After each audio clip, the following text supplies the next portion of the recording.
Up on Mountain News this morning, winter weather is being blamed for the death of a man in our region after he was released from medical care. And a road rage incident in our region leads to a tense situation for Bell County officers.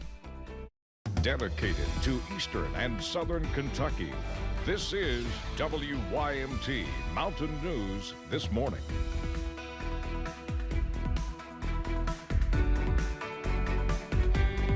Good morning to you. 6:32 here on this Wednesday morning. I'm Dakota Makris. Thanks so much for joining us this morning. Let's take it over to Brandon for a look at our what was I going to say? Look at our what? What do you do, Brandon? Weather. Weather, I think. I was going to say look at our temperatures, which is not wrong. No, but we'll show you some temperatures. We'll show you some temps. I don't know what I was thinking. Goodness. It's okay. He's shown us something. I don't know. Listen, it's that week between Christmas and New Year's where people don't know what day it is. I've seen some TikToks recently where people are like, I'm the only one in the office who didn't take that week off. Same.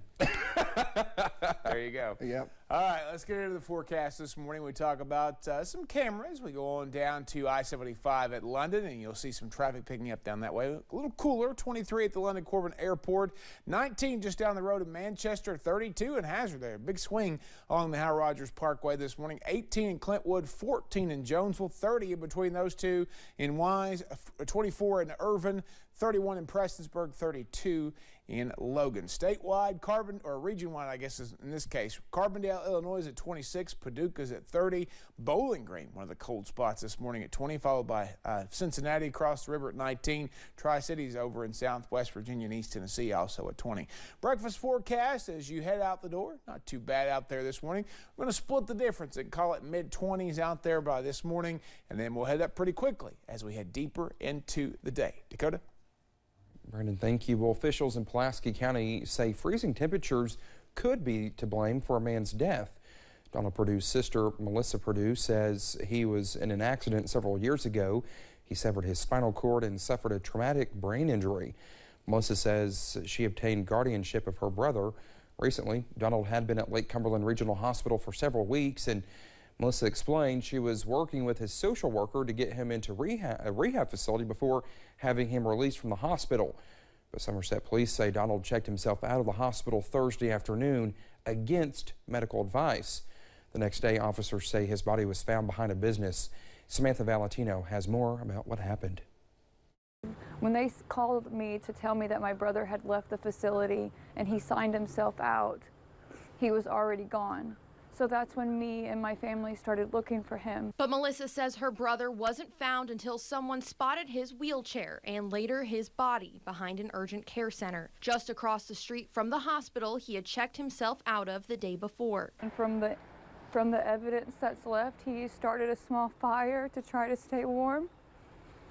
And at some point he must have realized he was too cold, and he tried to wheel away, and he fell out of his wheelchair and laid in the snow for several hours by himself.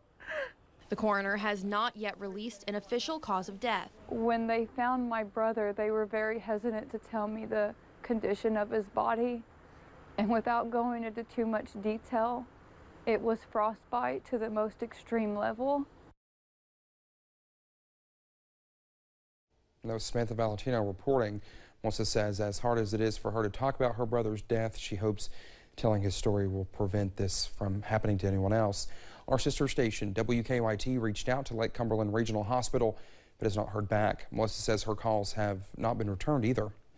A longtime Morehead State University employee has died. 49-year-old Barry Spartman of Morehead died on Friday due to complications from pneumonia. The Pike County native was a library specialist at Morehead State University's Camden Carroll Library. He started there right after he graduated from Elkhorn City High School. His visitation is from 11 a.m. to 1 p.m. today with a memorial service following. Both services will be at Northcutt and Sun Home for funerals in Morehead. Law enforcement officers were involved in a scary situation Monday night in Bell County, but fortunately, nobody was hurt. Deputies say it started when Michael Shane Douglas of Pineville shot at a car with two passengers along Highway 119. Deputies found Douglas near a home on Haley Lane. That's when he allegedly fired shots towards them. Pineville Police Chief Brendan Hollingsworth was at the scene and says they will continue doing all they can to keep their community safe. We love our community. We love the kids in the community. We love everybody in the community. We're going to make sure that this community is a safe place for people to live in and to come and visit, and that's what we're here for. Douglas is facing several charges and is being held at the Bell County Detention Center on a $500,000 bond. His preliminary hearing is set for January 3rd. Police in Bell County are asking for your help to find a stolen pickup truck. Middlesboro police posted this picture of the truck. It's a 1982 Ford, and they posted it on their Facebook page. And officers say the vehicle was stolen from West End Homes at around 3 a.m. If you have any information on where the truck might be, you're asked to call Middlesboro Police Department using the number you see on your screen, and all information will remain confidential. Well, the holiday season is a time for giving, but many food pantries and organizations across the region are continuing to give, with volunteers saying the need for assistance is not going away anytime soon. Our Alyssa Williams has the story. Here at the New Hope Food Pantry in Hazard, volunteers are preparing for their weekly food giveaway. But those with the pantry say they must do more prep now that their clientele has grown exponentially over the last year. In the last year, the need has gone up by about 50%. We served just under 5,300 food boxes last year.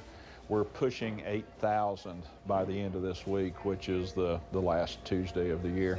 Volunteers say this increase of cars in their pickup line could be because of various reasons. What we started to see over the last year or so is the inflation has started to really sap people on fixed incomes and reduced incomes, and they have to spend more for fuel and heat and utilities, and so they have less available to spend on food. So that has increased the amount of people that are in need.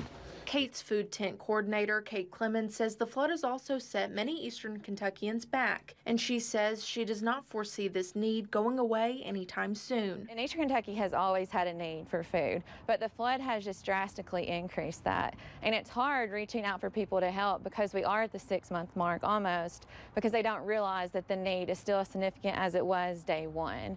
But both New Hope Church pastor John Kidwell and Clemens say this increase in need may be putting a strain on these organizations.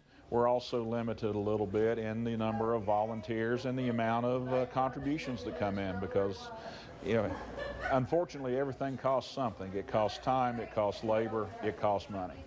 Volunteers say the best way for these organizations to keep assisting people is if we continue helping each other out.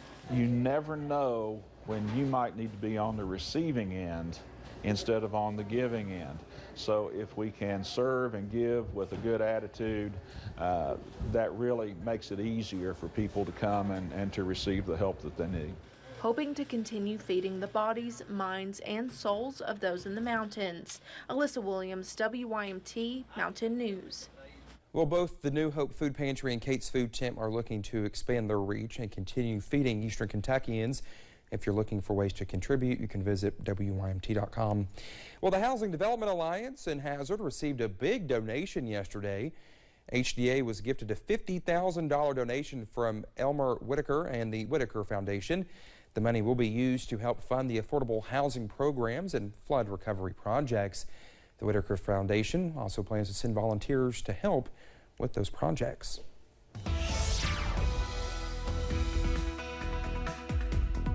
.641 here on this Wednesday morning. We've made it to the middle of the week, and the temperatures are middle of the road this morning, from 14 in Jonesville to 32 in Jackson, Hazard, Somerset, and Logan this morning. So they're kind of all over the place, 20s, 30s, and teens out there this morning. Wise just noticed they're up to 32 right now. Out the door forecast, we're going to see lots of sunshine. It's going to be a beautiful day ahead as we get close to the 50-degree mark. Might even get above it there a little bit later on this afternoon. Dakota? All right, Brendan, thank you so much. 641, still to come here on Mountain News this morning. Emergency rooms see an alarming increase in mental health situations involving children, causing concern among medical professionals.